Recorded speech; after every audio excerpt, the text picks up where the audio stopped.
सबंद गोंयच्या लोकांक परत एकदा नमस्कार.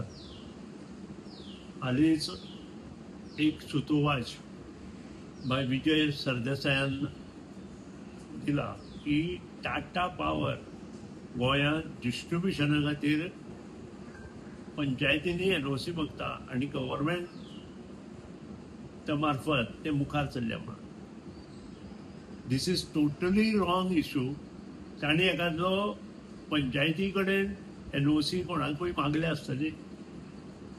आमचे JRC डिस्कशनात आमी सगळे नेगेटिव्ह मांडिल्ले आसा.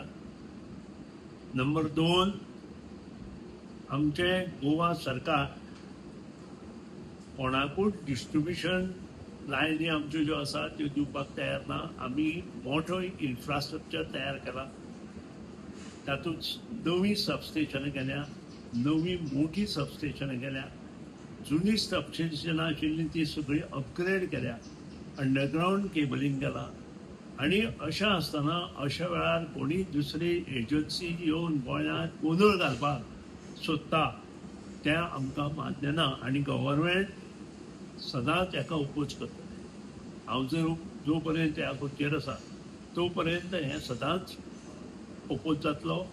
Government is not in favour of giving any NOC to anybody to run our states. दुसरी गोष्ट हांव पंचायती कडेन ते डायरेक्ट वता. सगळे पंचायती म्युनिसिपालिटीक म्हजो रिक्वेस्ट की तांणी टाटा पॉवरीक असले एनओसी दिवच्यो न्हय. तांणी पयलीं योग्य माध्यमांतल्यान गव्हर्मेंटा कडेन येवपाक जाय आशिल्लें, तें तांणी येवना. आनी हें काम तांणी जर ते भायले भायर एनओसी मागता आसत जाल्यार ते रॉंग आसा. Government is not in favour. आनी हें जें कितें चल्लां पळय भायले भायर तें टाटा पॉवरीन बंद करचें आनी पयलीं गव्हर्मेंटा कडेन येवचें. देव बरें.